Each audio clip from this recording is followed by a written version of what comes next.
আজ আমরা কথা বলবো আমাদের জবা গাছের পরিচর্যা নিয়ে। বন্ধুরা, জবা গাছের ক্যালসিয়ামের ঘাটতিকে পূরণ করার জন্য এই চামচের মধ্যে রাখা সাদা বর্ণের জিনিসটাকে যে তোমরা দেখছো, এই জিনিসটা কিন্তু সুন্দরভাবে আমাদের জবা গাছের মধ্যে ক্যালসিয়ামের ঘাটতিকে কিন্তু মেটাতে পারবে। আমরা সকলেই জানি আমাদের জবা গাছ কিন্তু মার্চ মাস থেকে শুরু করে প্রায় সারা বছরই কিন্তু ফুলকে প্রদান করে থাকে। তাই এই ফুল আসা শুরুর পথে আমরা যদি আমাদের জবা গাছের মধ্যে নাইট্রোজেন, পটাশিয়াম, ফসফরাস এবং ক্যালসিয়ামকে পর্যাপ্ত পরিমাণে প্রয়োগ করতে পারি, তাহলে আমাদের গাছের গ্রোথ যেমন এই সময় আটকে যাবে না, তেমন গাছের পাতা ও কুঁড়ি ঝরা বন্ধ হবে। তাই যে সমস্ত জবা গাছগুলি এখনো পর্যন্ত তোমাদের এই রকম রুস্কো শুষ্ক অবস্থায় আছে, যে সমস্ত জবা গাছের মধ্যে তোমরা এখনো পর্যন্ত নতুন গ্রোথকে লক্ষ্য করতে পারছো না, তোমাদের যে সমস্ত জবা গাছের মধ্যে কুঁড়ি ও পাতা হলুদ হয়ে ঝরে পড়ছে, সেই সমস্ত জবা গাছের মধ্যে কিন্তু এই ধরনের খাবারগুলোকে তোমরা এই সময় কিন্তু প্রয়োগ করতে পারবে। এই সিজনে জবা গাছের মধ্যে তোমাদের দুটো একটা ফুল নয়, গাছ ভর্তি ফুলকে আনতে হতে গেলে তোমাদের কিন্তু এই সময় দুটি বিষয়কে কিন্তু খেয়াল রাখতে হবে। প্রথমটা হলো, এই সময় তোমাদের প্রত্যেকটা জবা গাছের মাটিকে যেমন ময়েশ্চার রাখতে হবে, তেমন কিন্তু এই যে কম্প্যাক্ট হয়ে যাওয়া মাটিকে তোমরা দেখছো, এই কম্প্যাক্ট হয়ে যাওয়া মাটিকে তোমাদের কিন্তু এই সময় ভুরভুরে রাখতে হবে। তাই এই মার্চ মাস শেষ হওয়ার আগেই তোমরা যদি তোমাদের প্রত্যেকটা জবা গাছ থেকে প্রচুর পরিমাণে ফুলকে পেতে চাও এবং তোমরা যদি চাও তোমাদের প্রত্যেকটা জবা গাছের বৃদ্ধি বিকাশ এই সময় দ্রুত হারে হতে থাকুক, তাহলে কিন্তু আজকের এই ভিডিওটাকে তোমাদের একটু স্কিপ না করে সম্পূর্ণ কিন্তু দেখতে হবে। কারণ আজ আমরা এই ভিডিওতে এমন কিছু ঘরোয়া খাবারকে নিয়ে আলোচনা করব, যা এই সময় তোমাদের জবা গাছের মধ্যে প্রয়োগ করলে গাছের এই যে বৃদ্ধিকে তোমরা লক্ষ্য করতে পারছো, এই বৃদ্ধির মধ্যে যেমন কোনো প্রবলেম আসবে না এবং তার সঙ্গে সঙ্গে তোমরা তোমাদের জবা গাছের মধ্যে এই রকম অজস্র সংখ্যায় কিন্তু কুঁড়িকে আনতে পারবে। তো কোন সেই ঘরোয়া খাবারগুলি যা আমাদের এই সময় সমস্ত ধরনের জবা গাছের মধ্যে আমাদের প্রদান করতে হবে এবং তার সঙ্গে সঙ্গে কোন এমন পরিচর্যাগুলি আছে যা আমাদের এই মার্চ মাস শেষ হওয়ার আগেই আমাদের সমস্ত ধরনের জবা গাছের মধ্যে করে ফেলতে হবে, সেটা জানতে এবং বুঝতে হতে গেলে ভিডিওটা কিন্তু তোমাদের একটু স্কিপ না করে শুরু থেকে শেষ পর্যন্ত দেখতে হবে এবং তার সঙ্গে সঙ্গে ভিডিওটাকে কিন্তু একটা লাইক করে দিতে হবে। এখনো পর্যন্ত যারা চ্যানেলটাকে সাবস্ক্রাইব করে রাখুনি, তারা অবশ্যই কিন্তু কার্তিক হর্টিকালচারকে সাবস্ক্রাইব করে পাশে দেওয়া বেল আইকনটা কিন্তু অল এ প্রেস করে নেবে। সম্পূর্ণ গ্রীষ্মকাল জুড়ে তোমরা ছোট থেকে বড়, দেশি থেকে হাইব্রিড প্রত্যেকটা জবা গাছের মধ্যে যদি এই রকম তোমরা অজস্র সংখ্যায় কুঁড়িকে আনতে চাও এবং এই কুঁড়িগুলো থেকে যদি তোমরা ফুলকে পেতে চাও, তাহলে তোমাদের প্রথম যে কনসেপ্টটা মাথায় রাখতে হবে সেটা হলো আমাদের গাছগুলোকে আমাদের কিন্তু দ্রুত বৃদ্ধি করতে হবে। তোমরা দেখতে পাচ্ছ আমার এই ছোট্ট গাছটার মধ্যে কিন্তু 4 থেকে 5টা ব্রাঞ্চেসকে কিন্তু তোমরা লক্ষ্য করতে পারছো এবং এর পাশাপাশি এই যে গাছটাকে তোমরা দেখছো, এই গাছটার মধ্যে তোমরা দেখো অজস্র সংখ্যায় কিন্তু আমার ব্রাঞ্চেস এসছে এবং এই গাছটা থেকে আমি কিন্তু 4-5টা ফুল নয়, প্রত্যেকটা দিন আমি আগামী সময় কিন্তু 10 থেকে 12খানা করে ফুল পেতে পারবো। তাই তোমরাও যদি চাও তোমাদের গাছগুলোকে এই সময় এই রকম দ্রুত হারে ঝাঁকড়া করতে, গাছের মধ্যে অজস্র পরিমাণে এই রকম ব্রাঞ্চেসকে আনতে, তাহলে তোমাদের যেটা করতে হবে, গাছগুলোকে শুরুতেই তোমাদের এমন একটা স্থানের মধ্যে এই সময় রাখতে হবে যে স্থানটার মধ্যে 6 থেকে 7 ঘন্টা কিন্তু গাছগুলো রোদ পাবে। কিন্তু এক্ষেত্রে একটা বিষয়কে তোমাদের মাথায় রাখতে হবে, আমাদের কাছে যে সমস্ত হাইব্রিড জবা গাছ আছে, সেই সমস্ত জবা গাছগুলোকে আমাদের কিন্তু এই সময় রোদযুক্ত স্থানের মধ্যে রাখলে হবে না। আমাদের যেটা করতে হবে, আমাদের হাইব্রিড গাছগুলোকে সকাল থেকে দুপুর 12টা অবধি আমাদের রোদে রাখতে হবে, তারপর আমাদের গাছগুলোকে একটু ছাওয়াযুক্ত স্থানের মধ্যে এনে রাখতে হবে এবং এর পাশাপাশি আমাদের দেশি জবা গাছগুলোকে আমাদের কিন্তু ফুল সানলাইট যেখানে সারা দিনের রোদ থাকে সেই সমস্ত জায়গার মধ্যে কিন্তু এনে রাখতে হবে। এই সময় তোমাদের প্রত্যেকটা জবা গাছকে যদি এই রকম হেলদি এবং তরতাজা রাখতে হয়, গাছের মধ্যে কুঁড়ি ঝরে পড়া এবং পাতা হলুদ হয়ে যাওয়াকে যদি তোমাদের বন্ধ করতে হয়, এবং তোমরাও যদি চাও এই ফ্লাওয়ারিং স্টেজের মধ্যে দাঁড়িয়ে তোমাদের গাছগুলো প্রচুর পরিমাণে ফুলকে প্রদান করুক, তাহলে যে তোমাদের 2 নম্বর কাজটাকে করতে হবে সেটা হলো এই সময় তোমাদের গাছের মাটির মধ্যে সঠিকভাবে কিন্তু জলকে প্রয়োগ করতে হবে। তো এক্ষেত্রে আমরা যেটা করব, আমাদের প্রত্যেকটা জবা গাছের মাটির মধ্যে আমরা কিন্তু সকালে এবং বিকালে ভোরে কিন্তু জলকে প্রয়োগ করব, এবং গাছের মাটি যাতে এই সময় অতিরিক্ত পরিমাণে শুকিয়ে না যায় তার জন্য আমরা কিন্তু গাছের মধ্যে ময়েশ্চার ভাবকে বজায় রাখবো। কিন্তু এক্ষেত্রে তোমরা অনেকেই বলতে পারো, প্রবল গ্রীষ্মে গাছগুলোকে রোদে রাখলে গাছের মাটি তো এমনি হতেই শুকিয়ে যাবে, তো সেক্ষেত্রে কিভাবে গাছের মাটির মধ্যে ময়েশ্চার ভাব বজায় থাকবে? তো তার জন্য আমরা যেটা করব, গাছের মাটির মধ্যে কিন্তু মালচিং আমরা এই সময় করতে আরম্ভ করব। এক্ষেত্রে তোমরা যেটা করবে, শুকনো পাতা দিয়ে কখনোই কিন্তু গাছের মাটিতে মালচিং করবে না,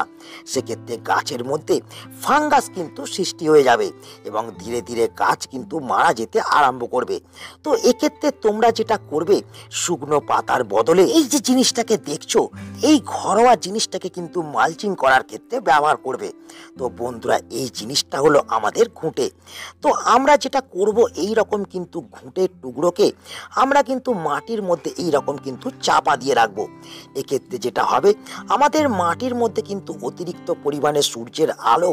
পড়তে পারবে না, এবং তার ফলে মাটির মধ্যে একটা ময়েশ্চার ভাব সব সময় কিন্তু বজায় থাকবে। এবং তার সঙ্গে সঙ্গে এই ঘুঁটেকে প্রয়োগ করলে আমরা যে বেনিফিটটা পাবো সেটা হলো, আমরা যখন এই ঘুঁটের মধ্যে জলকে প্রয়োগ করব, তখন কিন্তু ঘুঁটের মধ্যে থাকা নাইট্রোজেন কিন্তু গাছ সংগ্রহ করতে পারবে, এবং আমরা মালচিং করার পাশাপাশি একটা নাইট্রোজেনের যোগান কিন্তু সবসময় গাছকে কিন্তু ঘরোয়া পদ্ধতির মাধ্যমে দিতে পারবো। আমরা এই জল প্রয়োগ করা এবং মালচিং করার পাশাপাশি আমরা যে কাজটা করব, সকালে এবং বিকালে গাছের পাতার মধ্যে ঠান্ডা জলের কিন্তু স্প্রে করব। এক্ষেত্রে যেটা হবে, গাছের উপরেও কিন্তু ময়েশ্চার ভাব বজায় থাকবে, এর ফলে গাছের পাতা হলুদ হবে না, গাছ থেকে কুঁড়ি ঝরে পড়বে না, এবং সবসময় আমাদের গাছগুলো কিন্তু এরকম সবুজ এবং তরতাজা থাকবে। প্রথমের শুরু থেকেই যদি আমরা আমাদের প্রত্যেকটা জবা গাছের মধ্যে এই ধরনের গ্রোথকে যদি আমরা আনতে চাই, এবং তার সঙ্গে সঙ্গে মার্চ মাস শেষ হওয়ার আগেই আমরা যদি আমাদের প্রত্যেকটা জবা গাছ থেকে এই রকম প্রচুর পরিমাণে কুঁড়িকে আনতে চাই, তাহলে আমাদের যে 3 নম্বর কাজটাকে করতে হবে সেটা হলো, আমাদের জবা গাছের মাটিকে আমাদের কিন্তু সব সময় এই রকম কিন্তু ভুরভুরে রাখতে হবে, যাতে আমাদের জবা গাছের মাটির মধ্যে শিকড় চলাচলটা সঠিকভাবে হতে পারে, এবং গাছ মাটি থেকে যাতে পর্যাপ্ত পরিমাণে অক্সিজেনকে ইনটেক করতে পারে। এর ফলে যে বেনিফিটটা আমরা পাবো, গাছের শিকড়ের সঙ্গে সঙ্গে গাছের ডালপালাও যেমন দ্রুত হারে বৃদ্ধি হবে, তেমন খুব দ্রুত গাছের মধ্যে আমরা কিন্তু কুঁড়িকে আনতে পারবো। বন্ধুরা, মার্চ মাস হলো আমাদের জবা গাছের একটি ফ্লাওয়ারিং স্টেজ, এবং এই ফ্লাওয়ারিং স্টেজে এসে জবা গাছের মধ্যে যে সমস্যাগুলিকে মূলত লক্ষ্য করা যায়,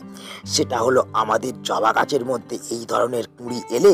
কুঁড়িগুলি কিন্তু ঝরে পড়তে আরম্ভ করে, এবং তার সঙ্গে সঙ্গে দেখা যায় যে আমাদের গাছের পাতাগুলো ঝরে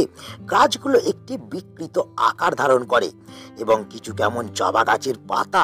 হলুদ হয়ে যেতেও আমরা লক্ষ্য করতে পারি। তো এই সমস্যাগুলির পেছনে যে 2টি কারণ আছে, সেটা হলো আমাদের জবা গাছের মধ্যে ক্যালসিয়াম এবং ম্যাগনেসিয়ামের অভাব। তাই এই 2টি সমস্যাকে যদি আমরা ঘরোয়া পদ্ধতিতে আমাদের জবা গাছ থেকে দূর করতে চাই, তাহলে আমাদের যেটা করতে হবে সেটা হলো, এই চিনির দানাকে কিন্তু এই সময় আমাদের জবা গাছের মাটির মধ্যে কিন্তু প্রয়োগ করতে হবে। কিন্তু বন্ধুরা, এটা আসলে চিনির দানা নয়, এটা হলো আমাদের ম্যাগনেসিয়াম সালফেট, যা আমাদের গাছকে এই সময় সবুজ তরতাজা রাখতে সাহায্য করবে, গাছের মধ্যে কিন্তু ফুল আনতে সাহায্য করবে এবং তার সঙ্গে সঙ্গে গাছের পাতা হলুদ হওয়া কিন্তু বন্ধ হবে এই জিনিসটা প্রয়োগ করলে। তো এক্ষেত্রে আমরা যেটা করব, আমাদের প্রত্যেকটা 8 থেকে 10 ইঞ্চি টবের জন্য আমরা কিন্তু হাফ চামচ এই চিনির দানা বা ম্যাগনেসিয়াম সালফেটকে কিন্তু প্রয়োগ করে দেবো এবং তার সঙ্গে সঙ্গে যেটা করব সেটা হলো এই যে ঘরোয়া ক্যালসিয়ামের উৎস এবং এই সাদা বর্ণের যে জিনিসটা তোমরা দেখছো, এই জিনিসটা কিন্তু আমরা গাছের মধ্যে এই সময় প্রয়োগ করব। তো বন্ধুরা, এই জিনিসটা আর কিছুই নয়, এটা হলো আমাদের চকের গুঁড়ো। তো এক্ষেত্রে এই চকের বদলে তোমরা কিন্তু চুনকেও ব্যবহার করতে পারো। জমিতে দেয়া চুন কিংবা যদি চককে তোমরা ব্যবহার করো, তাহলে তোমরা যেটা করবে, তোমরা কিন্তু 1 চামচের 4 ভাগের 1 ভাগ এই চক বা চুনকে তোমরা নেবে, নিয়ে কিন্তু তোমরা তোমাদের জবা গাছের মাটির মধ্যে এইভাবে কিন্তু ছড়িয়ে দেবে এবং এই কাজটাকে তোমরা করবে প্রত্যেক 20 দিন অন্তর অন্তর। এর থেকে যেটা হবে, ক্যালসিয়ামের অভাবে আমাদের জবা গাছের পাতা এবং পুরি ঝরা যেমন বন্ধ হবে, তেমন আমাদের এই যে জবা গাছের কাণ্ড এবং বিভিন্ন ধরনের যে সরু সরু ডালপালা বৃদ্ধি হচ্ছে,